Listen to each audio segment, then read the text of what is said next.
Turkey continues its military operations in northern Syria without permission from the Arab country's government. The operation, ironically condemned olive branch, has been strongly condemned by the Syrian president. Bashar al-Assad said Turkey's intervention is part of Ankara's bid to help armed groups fighting to topple the Syrian government. Turkey says its operation is aimed at pushing back Syria's Kurdish forces, known as YPG, from border areas. Ankara says the YPG is an offshoot of the Kurdistan Workers' Party, PKK, which fights for an independent Kurdish region inside Turkey. But some observers believe Turkey might have other motives. On the one hand, Turkey continues to support terrorist operations in Syria.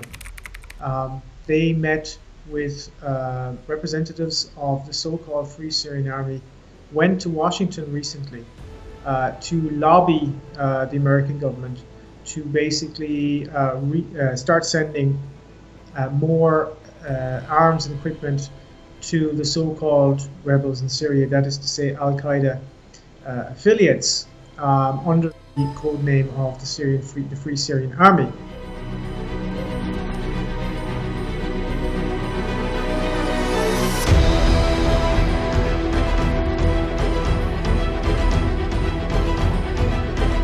Turkish airstrikes have killed a number of civilians since Saturday when the offensive began.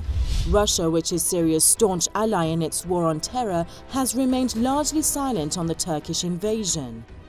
This has fostered speculations about Moscow's stance on the Turkish offensive, with some saying the Kremlin's silence is a sign of its tacit agreement with the Turkish incursion. Because it threatens U.S. interests in the U.S. aim of essentially balkanizing Syria according to its interest, that is to say a Kurdish state, it benefits Moscow. And of course, it will also, by allowing the Turks to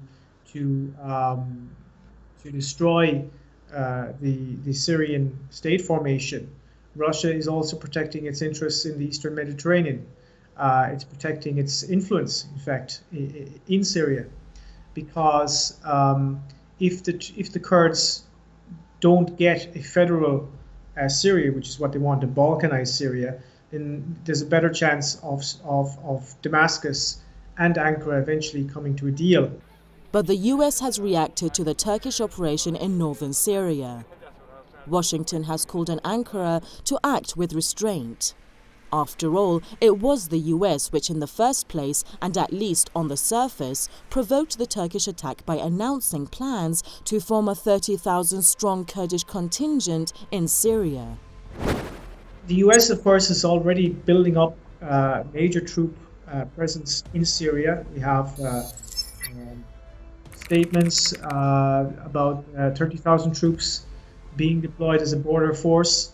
I think you're looking at the long-term confrontation between U.S. interests and Turkish interests in this region. And this has been said by chief U.S. strategists for a while, that Turkey is emerging as a regional hegemon, a regional empire.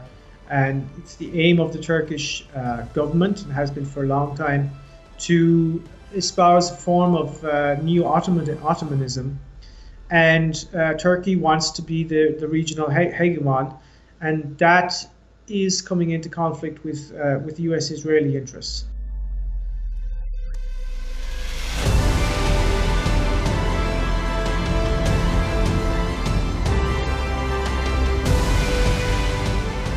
The Turkish government, along with the US and Saudi Arabia, has openly and repeatedly called for the overthrow of the Assad government since the early days of the Syria conflict. But to his adversaries' dismay, the Syrian president has effectively won the war. This has made both the US and Turkey irrelevant in Syria. The US and its allies are said to be pushing for partitioning Syria after their efforts to bring down Assad through military means produced no results. The Syrian government has said it will not accept an inch of this territory to be carved out of the country as a whole. Syria's powerful ally Russia has also thrown its full weight behind Damascus in this regard. The US and Turkey are seen as two big losers of the Syria conflict, though they have not given up hopes of achieving their goals in the Arab country.